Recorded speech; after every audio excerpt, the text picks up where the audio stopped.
বৃষ্টি ভেজা এক পড়ন্ত বিকেলে ফারহান আর দিয়ার মাঝখানে শুধু গণিত বইটা খোলা পড়ে আছে।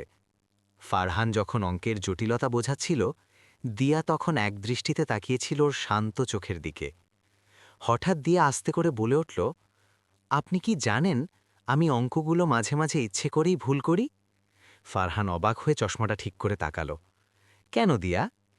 দিয়া একটু লজ্জা মিশিয়ে সরাসরি ফারহানের চোখের দিকে তাকিয়ে ধরা গলায় বলল, ফারহান ভাইয়া, আমি জানি আপনার জগৎটা অনেক বেশি যুক্তির, একদম এই অঙ্কের মতো মেপে মেপে চলা। কিন্তু আমার এই অবুঝ মনটা না একদম ব্যাকরণ মানে না।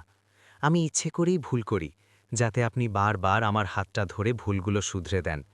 আপনি যখন আমার ভুল ধরিয়ে দেন, তখন সেই ধমকটাও আমার কাছে পৃথিবীর সবচেয়ে মিষ্টি সুর মনে হয়। আপনি কি বুঝতে পারেন না, এই বইয়ের অক্ষরগুলোর চেয়েও আপনার গলার শব্দ আমার কাছে অনেক বেশি জরুরি? আমি আপনার ছাত্রী হিসাবে নয়, বরং আপনার জীবনের এক অবিচ্ছেদ্য অংশ হিসাবে থাকতে চাই। আপনার এই গম্ভীর চোখের আড়ালে যে মায়া আছে, সেখানে কি আমার জন্য একটুও জায়গা হবে না? ফারহান স্তব্ধ হয়ে গেল। বাইরের বৃষ্টির শব্দটা তখন অনেক জোরালো হয়ে উঠেছে। ও কলমটা নামিয়ে রেখে দিয়ার কম্পিত হাতের উপর নিজের হাতটা রাখল।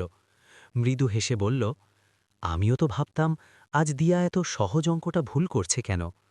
তবে সেই ভুলের আড়ালে যে এত গভীর একটা সত্যি লুকিয়ে আছে, সেটা আজ অনুভব করলাম। সেদিন পড়ার টেবিলের সেই নীরবতা যেন হাজার বছরের না বলা প্রেমের সাক্ষী হয়ে রইল।